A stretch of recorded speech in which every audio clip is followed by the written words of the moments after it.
The reading from the Hebrew Scriptures is the one that we shared with the kids, so you've pretty much already heard it, but listen to it from the book of Exodus, chapter 16, verses 1 through 4, and then 13 through 15. The whole congregation of the Israelites set out from Elim, and Israel came to the wilderness of Sin, which is between Elim and Sinai, on the 15th day of the second month after they had departed from the land of Egypt. The whole congregation of the Israelites complained against Moses and Aaron in the wilderness. The Israelites said to them, "If only we had died by the hand of God in the land of Egypt, when we sat by the flesh pots and ate our fill of bread. For now you have brought us out into this wilderness to kill the whole assembly with hunger." And then God said to Moses, "I'm going to rain bread from heaven for you. And each day the people will go out and gather enough for that day. And in that way I will test them, whether they will follow my instructions or not." And in the interest of time, you know what happened. God gave them manna bread. The second reading, though, is from the Gospel of John. John 6, verses 24 through 35. When the crowd saw that neither Jesus nor his disciples were with them, they themselves got into boats and went to the other side of the sea to Capernaum, looking for Jesus. When they'd found Jesus on the other side of the sea, they said to him, "Rabbi, when did you come here?" And Jesus answered them, "Very truly, I tell you, you're looking for me not because you saw signs, but because you ate your fill of the loaves. Do not work for food that perishes, but for the food that endures to eternal life, which the Son of Man will give you. For it is on this one that God has set the divine seal." Then they said to him, "What must we do to perform the works of God?" And Jesus answered them, "This is the work of God, that you believe in the one whom God sent." So they said to him, "Well, what sign are you going to give us, so that we may see it and believe you? I mean, what work are you performing? Our ancestors ate manna in the wilderness. As it's written, God gave them bread from heaven to eat." And then Jesus said to them, "Truly I tell you, it was not Moses who gave you the bread from heaven, but it is God who gives you the true bread from heaven. For the bread of God is that which comes down from heaven and gives life to the world." And they said to him, "Then give us this bread always." And Jesus said to them, "I am the bread of life. Whoever comes to me will never be hungry, and whoever believes in me will never be thirsty." Well, as usual, by the time I get to my message, it's rather late in the hour. So as usual, I'm always aware of that. But the readings today actually point to some very, very important stuff. So do your best to hang in here with me for a few minutes. There are two, what scholars often refer to as motifs in the readings we just shared. One is the manna motif, and I'm going to save that one for another day. It's enough to just know that when God gave bread, physical bread, which mattered, God's primary concern was that everyone would have enough. But the second motif, which is the one I want to allude to briefly this morning, is what's called the back to Egypt motif. And that's really about complaining. Complaining against God, against each other. It's the spiritual poison of negativity, and it's one of the things in the scriptures that seems to annoy God the most. Again and again in the Bible, you realize God was very upset that after this experience of being set free, the people's first inclination was to complain.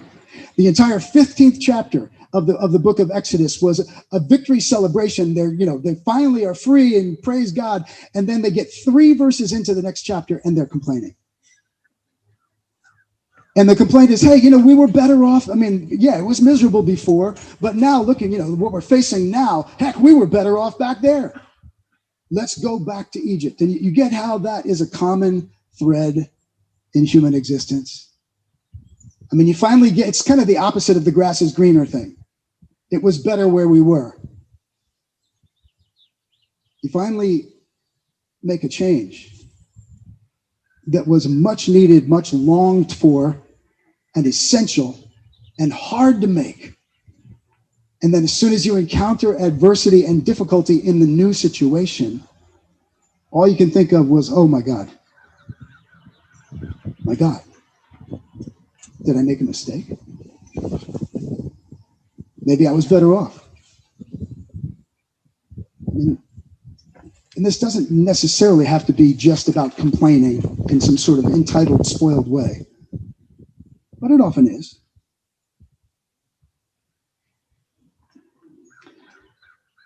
So I was thinking about this week because, we could talk about the people of Israel's situation and what they were, but I'm really much more interested in us now and how this applies to our lives. Isn't that the way it often is with us?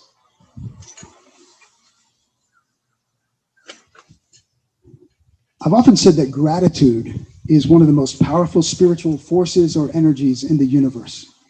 Nothing can change a person's mood or disposition or relationships, or often even the circumstances themselves. Nothing changes it more than gratitude. Deliberately looking for what's beautiful and good about where you are and what's going on. But complaining is the opposite energy of gratitude. Just as gratitude is healing power often, complaining is toxic spiritual power. There are very few things that divide and bring down as opposed to building up, which is what love is supposed to do.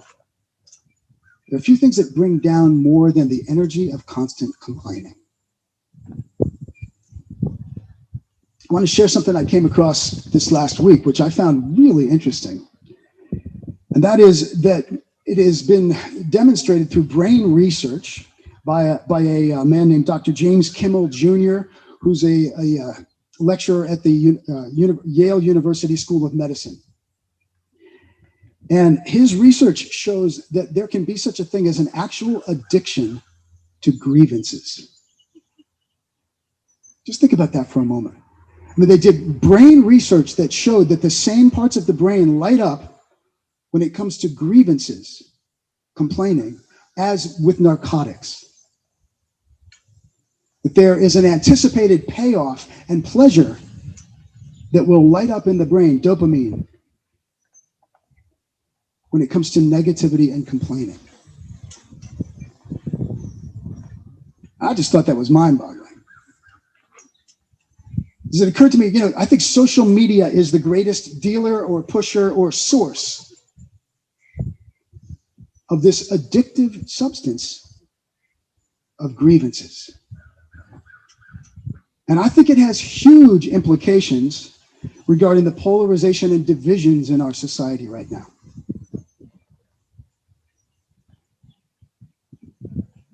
The artificial intelligence algorithms of Facebook, for example, are actually set up, geared to keep us on the screen in whatever way they can. And I have no doubt that they are well aware of the addictive component of negativity, grievances.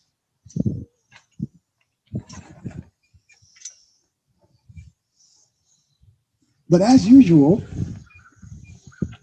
in the spiritual journey of following Jesus, we don't get to focus on Facebook and what other people are doing. We can, eventually. But first, we have to point it right back at ourselves.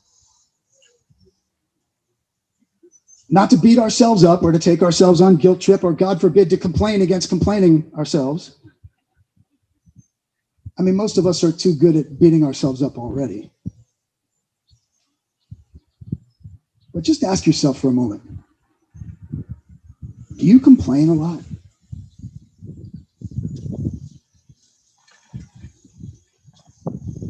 When I stopped and asked myself that this week, it was horrifying, humiliating.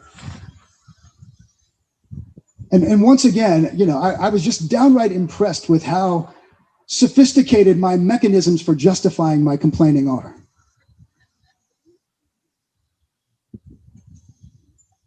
I mean, is it even possible to do justice, to stand for what's right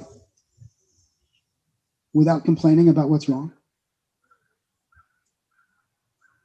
I think it is, but I think it takes a lot of deliberate soul force and prayer to be a force of goodness and love and justice in this world, in the rough and tumble of social issues, but to do it without making somebody else the problem, or without the energy, the toxic energy of complaint. And again, I mean, I was very convicted of this. And my hunch is most of you are too. Most of you, if you're honest. Can we do the right thing in the pandemic without complaining about those who are not? I have to break an addiction to complaining about people who are not doing this the way I think they should. And I think, once again, I mean, the Bible points us in the direction that's life-giving. I'd much rather be standing for what's loving and compassionate and true and kind and good than standing against anything else. I know Mother Teresa was often accused of not standing against injustice. She said, you're too warm and fuzzy. You're going to pick up people who are down. That's great. That's fine. But what about working against the root causes of injustice that make people poor and destitute in the first place? And you know what Mother Teresa's response was? They said, Mother Teresa, you never show up at our anti this or that rallies.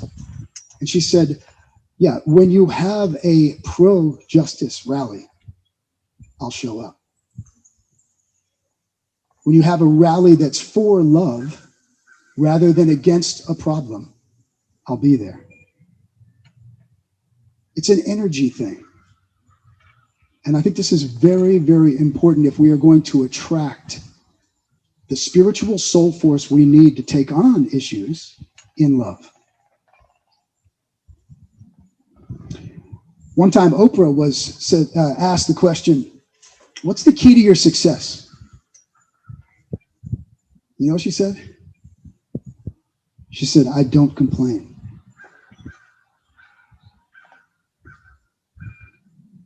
Well, let's pivot and come in for an ending by focusing on what satisfies, because that's really what the message is about. In today's gospel reading, Jesus is telling us what satisfies.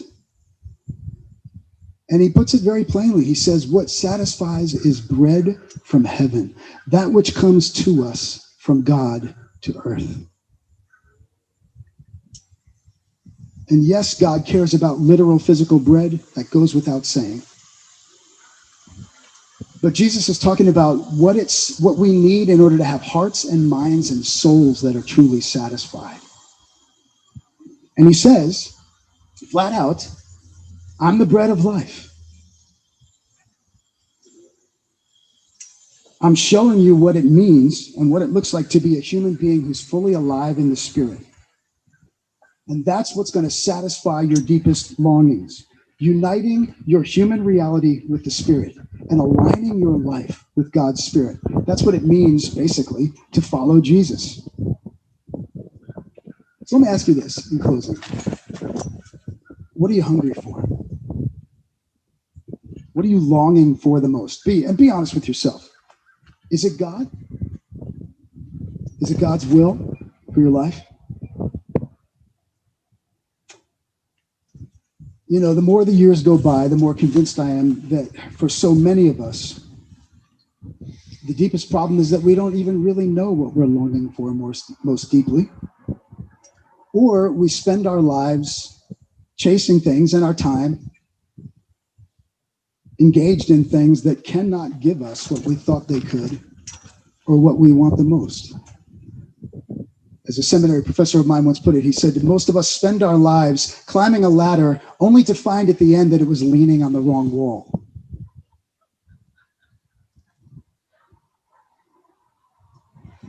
So you want to be deeply satisfied, joyful, content, serene, then hunger and thirst for God. And do everything you possibly can to draw closer to God. I know there's nothing particularly deep or complex or nuanced about that message. But Jesus is stating it really plainly. I'm what you're hungry for. What you're hungry for is for your own life to be filled with the Spirit of God. And what does that mean? Well, it does not mean that you have to go get all religious. You don't have to go around quoting the Bible unless it's really helpful to you or to somebody else. You don't have to, quote, look the part, whatever that means, or clean up your language, or any of the other surface level or superficial things that people think getting closer to God is about. It's more about focusing on love. Hungering and thirsting to get closer to God in a way that's real for you. Since God is love, it's about asking God to help you to be as loving as you can possibly be. Asking God to help you make whatever changes you know you need to make in order to be more loving, more truthful, more kind. It's about asking God to change the things in you that you know you can't change yourself. Asking God to help you treat others the way you yourself would like to be treated. And asking God to grow your heart so that the fruits of the Spirit, goodness, kindness, patience, joy, faithfulness, all that good stuff is growing from your life. All right, well, one of the only things Jesus told us to do before he died was to gather together like this, or in whatever context, and come to a table like this and remind ourselves of what we are most deeply hungry for. When he says, "This is my body, take me and eat," it's really simple and yet so hard to do. He's saying, take into your life, into your being, as deeply and fully as you possibly can what you know this is all about, which is living the way of love. So I want you to know that you are invited to this table.